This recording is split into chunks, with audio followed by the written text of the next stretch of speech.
We're going live. We are live, James. Yes. James and Denis, Nick Callow, live at the home of football, Arsenal's Emirates Stadium. You can probably not quite see behind us, but there's a few players warming up to the right of me. There's some of the Arsenal players, Aaron Ramsdale, Matt Turner, just the goalkeepers really getting ready for what is a huge Premier League fixture. Top of the table Arsenal against relegation threatened Leeds. Yes. I mean, what's your overall feeling? What sort of game are we in for this afternoon, James? Scrappy, a very, very scrappy game. Leeds will probably come out fighting because obviously they're near the bottom of the table, fight for their lives. Currently, I think City is still 3-1 up against Liverpool. City are absolutely cruising against Liverpool, so I don't think Arsenal would have realistically thought anything other than a City win today. Yeah. So they know they need to win to maintain that gap. Still We're going to give you the advantage, team lineups, which just pop the press from the press room below us any minute now. But before we do give those lineups, get yourselves in the comments. Let us know where you're watching from, what you think the score is going to be, who's going to score, how it's all going to end up, anything else about the game against the title race, the relegation battle. Because as I said, this is huge. If Arsenal do not win today against Leeds, then their title hopes have become a little bit iffy. Leeds, you'd think they wouldn't bank on this for being a win or a draw, would they? I think anything but a loss is a win for them. I think if they draw, that's a point extra again in the relegation zone. Remember, there's 4 points between 12th and 20th. So a win today could see them go from, I think, they're 19th up to 13th. Right, so it's about a European push. Maybe not, but it's they need a win, and it's going to be tough against Arsenal. Well, the only person I can see watching so far is David. He says, "We're winning again. Go, come on, you Gunners." Give us a score, David. Thanks for watching in. And someone else coming from Mauritius. I'll tell you what. From Islington in Mauritius. From Islington, but I'm in. All right, well, that's all right for some. Well, we're in Islington. And I don't know. It might look a bit grey. It is a bit of a grey day, but for me, this is the perfect football weather. It's not too hot. It's not raining. It's not too windy. It's just, this is nice mild temperature. Yeah. And the pitch just is like a carpet out there. It's immaculate, the pitch. There's been some absolute horrific weather recently.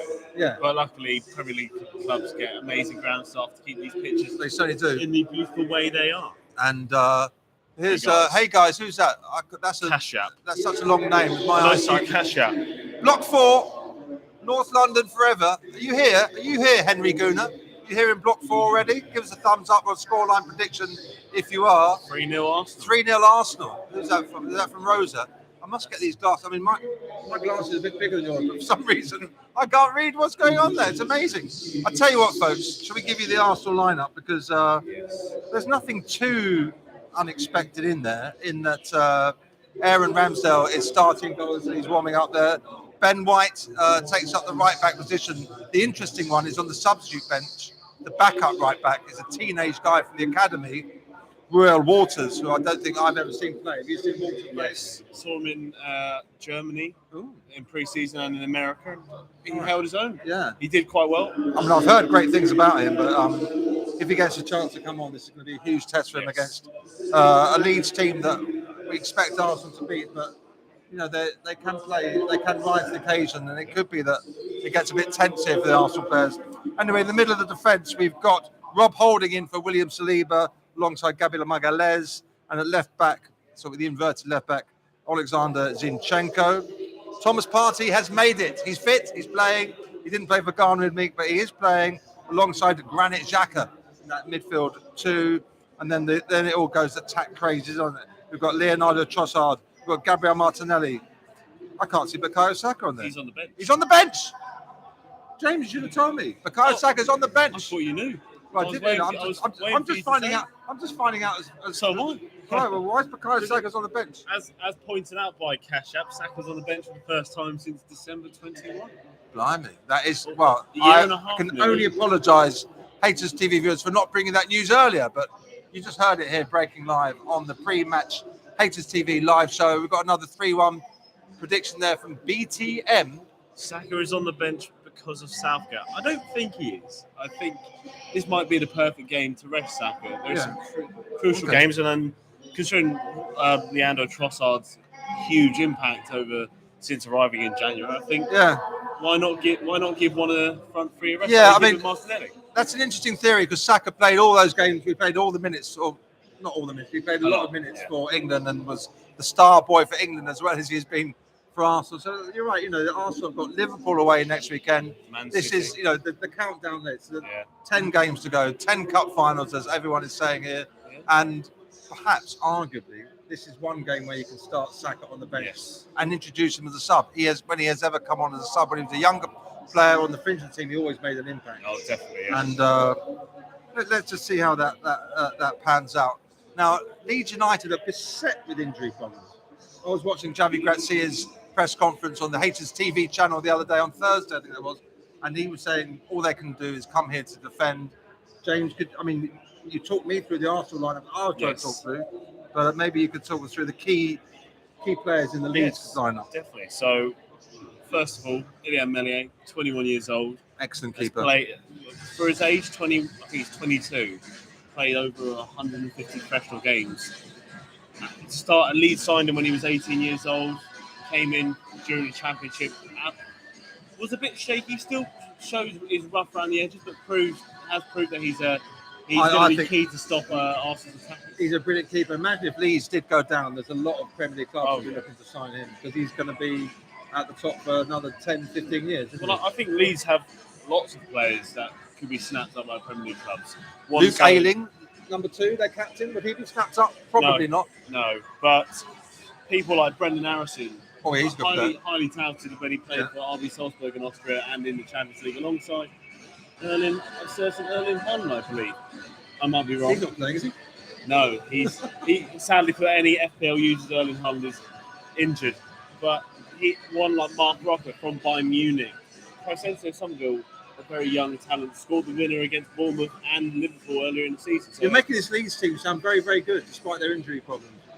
It's still a very good team. They've got some they're not a bad team, Leeds. They're just they've got bad spells, injuries aren't helping, and a disjointed mid-season break didn't help. Like the fact that they started winning games, started picking up points, then bang, the World Cup came, and that kind of, you thought it would have helped. A lot of players were playing an international duty, and then it's kind of unravelled for them. But Javi Grazia's steadied the ship. Well, we're going to pin you to a prediction in a minute and get your insight on Javi Grazia, because if anyone knows about Javi Grazia, it's James and Denis. He knows all the inside info on him, but not many people agreeing with you in the chat about the scoreline. I can't see anyone fancying Leeds. Henry Gooner says, of course, it's going to be 3-1. Ben Shaki says 4-0. 5-2. Is that 5-2? Abraham Jackson, 5-2. Now, we are in for a treat. If we're going to see 7 goals today, 5 from Arsenal, 2 from Leeds, that's going to be one game worth watching. We unfortunately can't bring you the live coverage of the match, but we can bring you the post-match press conferences. James has got his camera set up in the press room, which is just below where he's sitting here in the press box, to get Mikel Arteta's views and thoughts. So if you've got any questions that you want us to ask Mikel Arteta, by the way, or Javi Grazia, put them in there, and I personally will try to ask the questions for you. I hope you can hear us above the music at the moment. Well, one of the problems with music, these things that YouTube get, music monetization stuff. We're not here to make money. We're here to give you the insight on this amazing Premier League match. Top of the table, Arsenal against relegation battling Leeds. I don't think Leeds will. I'm sorry, I keep interrupting James. Any more highlights from that Leeds lineup? Yes. You can tell us about. Jack Harrison. Jack Harrison, the player. Former man, part of the City group once upon a time at New York City back in the MLS. Came over to England a few seasons in Middlesbrough, went to Leeds. The first season in the Premier League, 8 goals, 8 assists, replicated the exact same season last year, despite not being his best football year. You've been doing your homework, haven't you? Yeah. That's very good. We're sports journalists. All good HaytersTV sports journalists know their stats. 8 goals, 8 assists. I like keep it coming. And he's done all right this season as well. So yeah, he's good. Not as good as the last 2 seasons, but again, you can't do much when you're missing all your star forwards and you have to do it all yourself. Yeah. But has Bamford made it? Bamford's on the bench. That's interesting. Alongside £35 million Jorginho Ruta from Bundesliga Hoffenheim.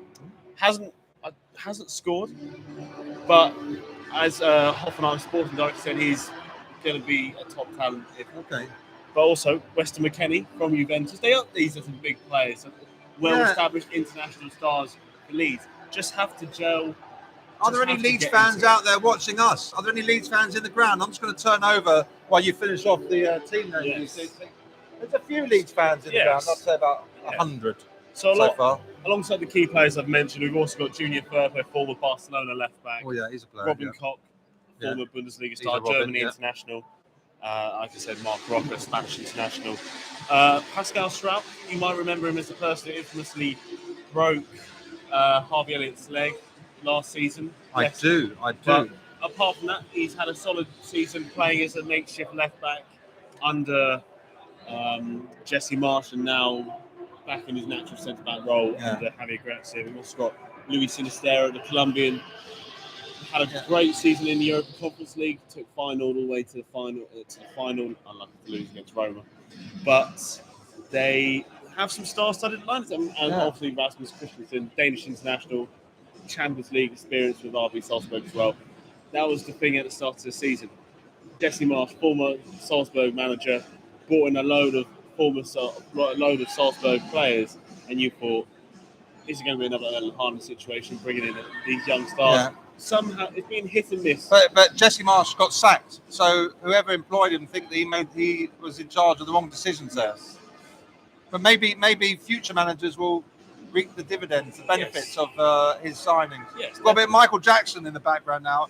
I'll tell you what, before we go, because it's 2:17 now here in London, and kick-off only 45 minutes away. We've got to get set up to do our match reports and get the stuff and just check get a bit more behind-the-scenes info from you downstairs in the press room and just outside the training rooms. Let's have a talk about the managers here. You've got Mikel Arteta, who's bidding to win his 7th Premier League game in a row for the first time as a manager. He's only been managed for 3 years, from San Sebastian in Spain, just near that French border, where Javi Gracia was born just around the corner, apparently. It's pretty near. They don't know each other, but they're both young Spanish managers. Definitely. The only thing I know about Javi Gracia, when he was at Watford, I thought he was a pretty good manager.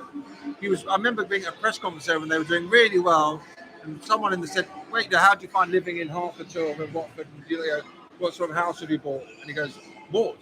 Because I'd never buy a house. What do you mean you never buy a house? But you're earning millions of pounds. Yeah, but he essentially sort of said that it's such a fragile, thin line between success and failure as a manager, especially at Watford. Yes. There's no point buying a house because you don't know when you're going to get sacked to be on your move. So he's always staying in rented accommodation or a hotel, probably the previous manager's hotel. I don't know.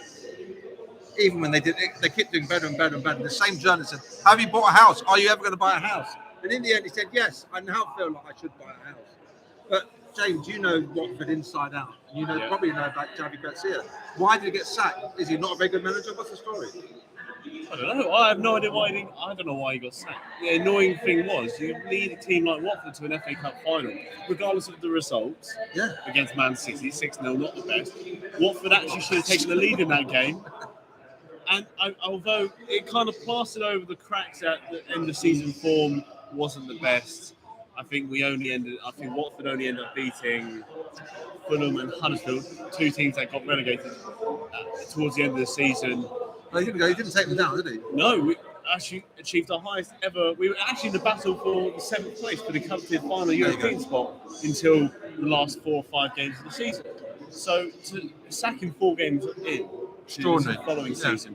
But from what I've read, it seems like it was something to do with the club not paying bonuses. Ooh, controversial. From getting to the FA Cup final, and it's just all the ins and outs of the hierarchy of Watford against the players and against and the fans, and I think he knows his Watford folks. And Watford are playing a derby right now against the biggest rivals losing team. Oh yeah, can anyone keep us up to speed on the Watford Luton score, because we can't access them here. We'll just go for a few more predictions. This will be a sloppy 2-1 win. A win is a win. Yeah, Rams. What's so sloppy about 2-1? I mean, do you know what? That is my prediction for the match today. I'm calling a 2-1 Arsenal victory too, because I think Leeds will make no apologies for being really, really defensive today. We've seen other teams come in, really block it up for Arsenal. Even Everton, who they ended up beating quite easily. It was only towards the end of that first half that Arsenal finally found a way through. Saka was brilliant that day. Palace too, it wasn't that easy. I think this is the risk about having Saka on the bench, by the way. I think it'll be a narrow 2-1 win for Arsenal, which is bad news for Leeds, but it's very good news for Arsenal. If Arsenal concede first, then we'll go into the phase of a sloppy game. If Arsenal do what they did against Everton, score first, regardless of when it is, maybe in the first half, then they will cruise. Because what I think with Leeds concede a lot of goals. Under Gracia, not as many as they did under Marsh. But once Leeds concede, they concede more than one. Okay. So, as I said, you can imagine there's a sense of you attack them from the off, get the early goal, they'll come chasing, you expose them in behind, and do what Man City do to so many teams. Well, This time it's we know Arsenal will come out all guns blazing because that's how they play on the club. They go out all from the quick, try to get that early goal or two, ideally. If it doesn't come, Leeds will be prepared for that. Just talk us through some more comments there, because I'm just going to pick up the programme that has just fallen on the floor. So here. it's still 1-0 to Luton. All right. Come on, you hatters. Thank you, Daniel, for telling me. I am absolutely gutted by that. But apart from that, Leeds have taken points from all top 5 teams so far. All right. Oh, so what are you saying? Interesting. Are you saying they're going to do it again today, Well, they beat Liverpool. Oh, you're the sloppy 2-1, aren't you? They beat Liverpool earlier in the season at Anfield. And, well, I don't think they took a point. They didn't take a point off you.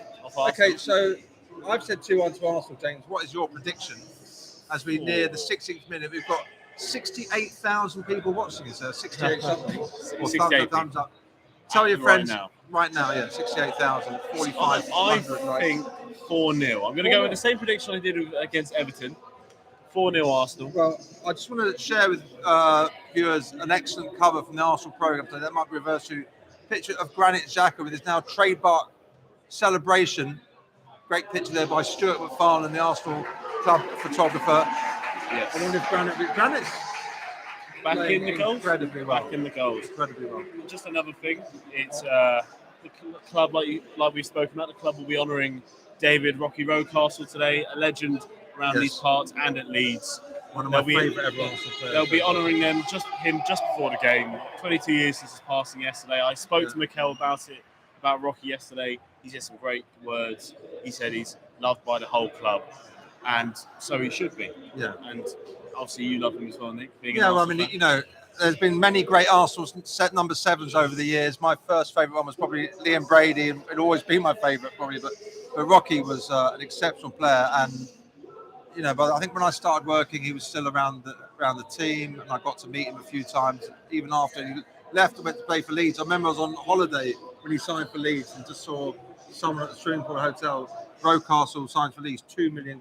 I mean, my heart skipped a beat. It was devastating. But he had some illness. I mean, we all know how tragically ill he really was as he got towards the end of his career. He's only 33 when he died. It's nice that they're playing Leeds today. Yes. Because that should ensure he gets an extra special, not welcome, I can't think of the right word, but appreciation for what he gave to both clubs and to football in general and to society, because he was one of the nicest, most humble. If you met him, you just think it just most normal. You wouldn't even know he was a footballer. Just think he'd probably offer you a lift home as well. How about that? Okay, so I'm saying 2-1 to the Arsenal. James is saying 4-0. This is all for David Rocky Rocastle for both teams. Thanks so much for tuning in. Remember to get back on the channel afterwards to watch the press conferences with James will be filming, and I'll be asking the questions. If you've got any questions from Mikel or Jamie Gratz here, put them in the chat. Thanks so much for watching you. We'll be back for the next game probably next week or maybe the Youth Cup. Should we come to the Youth Cup? I don't fancy that on Tuesday. Tuesday? Yeah. FA Youth Cup semi-final. Arsenal against Manchester City. Jack Wilshere's Arsenal. Yeah. Maybe we'll come back to that one. Yeah, maybe we will. All right. Enjoy the games, folks. We're just going to press that button, which will say goodbye. Bye.